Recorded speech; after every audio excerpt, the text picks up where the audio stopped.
I want to talk a little bit about confidence when presenting and why it's so elusive, why it's so difficult to have that confidence when we're presenting. And I'll tell you a little story. When I was younger, I definitely didn't have that level of confidence. I was just like everybody else, just like you probably, where I got super nervous, really was unsure about giving the presentation, really unsure about how I would do, really worried that other people were going to be judging me. All those fears that I know that we all have and whenever we are giving presentations. And how I overcame that fear might be a little bit different than maybe how you will overcome that fear. But what I can share with you is just what you can do to start to work on that confidence. Because I believe that everyone has that ability to be a great presenter. You will always be able to improve and do things better than you are now. It's that whole idea of having a growth mindset. And I think that's probably the most important thing when we think about, well, how can I improve my confidence? I think that having that growth mindset will really start to get you on that right path. Because if your thought patterns are negative or defeatist, or you think, I just can't do it for whatever reason, well, that becomes you, right? I always like to say, whatever you want to believe or whatever you want to think or whatever it is, that's probably true, right? And there's a quote about that from Henry Ford. You know, if you think you can, or if you think you're right or wrong, whatever that quote is, you're absolutely right. So whether you think you can or you can't, you're right. I think that's the quote, actually. Whether you think you can or you can't, you're right. And that's the mindset that I take to everything and that I took towards presentation skills. I thought, well, you know what? I can do it. Even for my business, I really honestly believed that I could create a video marketing business and be successful at it. And although it's still getting to that stage of being where I want to be in terms of being successful, it is actually much more successful than I even could have imagined when I first started. So it's that mindset of, okay, I can be better, but then what do? You can't just think you're going to be better. You actually need to take some action and be better. And here's how I think that you can do it and how anybody can really become better. The first thing is, of course, that mindset.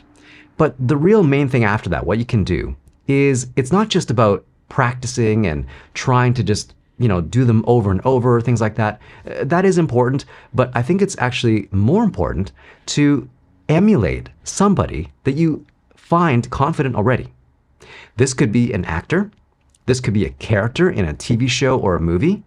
It could be anyone who you've already seen giving a presentation who is good at giving presentations or is good at being on stage or public speaking, whatever it might be.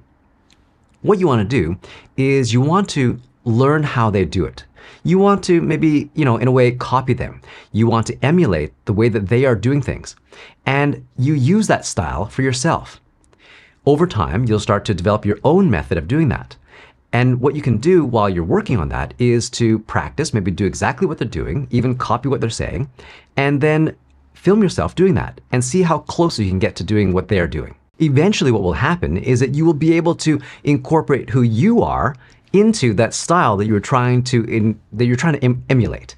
And let me give you an example of this. So when I was trying to, emulate somebody, I actually looked at a few different people. One of them was James Bond, because I thought, well, who wouldn't want to be that cool and confident? The other one was Robin Williams, and just how funny he was in a spontaneous way, that improvisational comedy that he was so famous for. So I looked at those two people and I thought, well, how can I incorporate some of that into what I do? And so what I found, of course, is that your body language and your posture makes a big difference. Your energy level also makes a big difference. But also you want to educate yourself. So I think both of those characters, or one, Robin Williams, a real person, and of course James Bond, they were very smart. They were very intelligent people. And so I tried to learn and consume as much information as possible, reading a lot of books, learning about different things, and just being able to increase my confidence that I knew more information. Didn't mean that I was smarter. It just meant that I could, think on my feet a little bit better. And I think that's where that confidence comes from when you are presenting. You want to know that, hey, whatever happens, I can deal with it.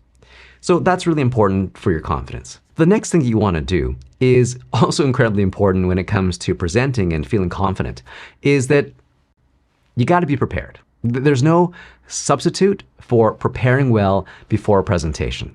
I know that you've been there before, I've been there before as well, where I didn't prepare in advance, I didn't prepare well enough, and when I gave the presentation, it just wasn't as good.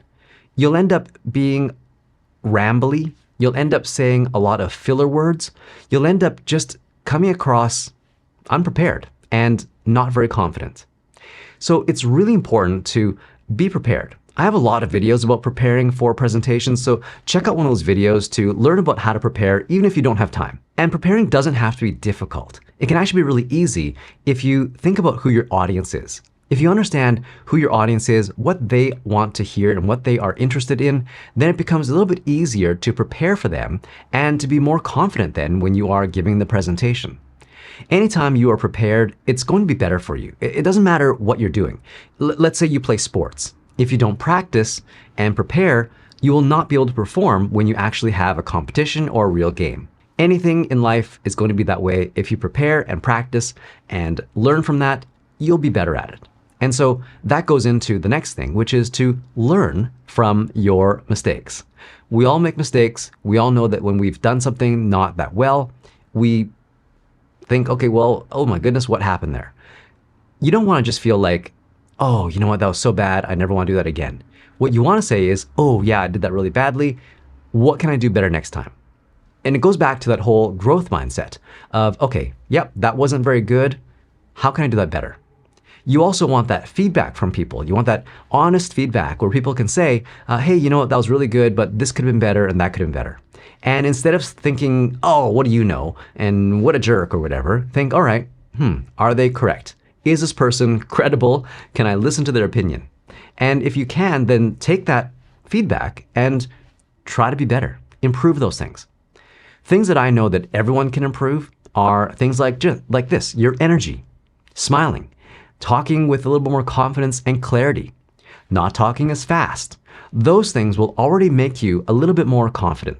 At least looking. You'll look more confident anyway. And I think that is really important when you're at first starting out. Even if you're a very seasoned, experienced presenter, slowing down, taking some time, being prepared, and smiling and delivering with great energy will always be better and look a lot more confident than if you're just talking without much energy and feeling and trying to, give a presentation like this. This just doesn't work. You really need to think about how your energy and how you're presenting yourself is coming across your audience. The best way to do that is to, of course, film yourself, to watch yourself, and to improve on those areas, especially the smiling thing and the energy that you have. So important to being confident on camera and, of course, in a presentation, which is what we're talking about here. Not being on camera, but in a presentation. So take those things I talked about. Your mindset, your preparation, and of course, the feedback and learning, getting better. Those things will massively help you to become much more confident when giving a presentation. But what about you? What's holding you back from being more confident as a presenter? Leave me some comments in the comments section. I'd love to hear from you. Until next time, good luck and check out some of these other videos to learn more about improving your presentation skills.